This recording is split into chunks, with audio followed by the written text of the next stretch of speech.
¿Quién lo olvidé? ¿Quién yo había sido y dejé callar mis sentidos después del silencio impuesto por ley, la ley de retiro? Juan Antonio took Cristina to a wine tasting.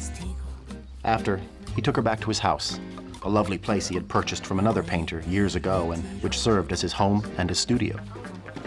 He showed her his work, which delighted her. She loved the colors and the wild, emotional way he applied the paint to the canvases. From there, it was only one floor up to his bedroom. He told her of his marriage to Maria Elena and their deep love and their terrible fights. He told Cristina he had not wanted to make love with anyone else in the bedroom they shared, till now. This time, Cristina kept her food down.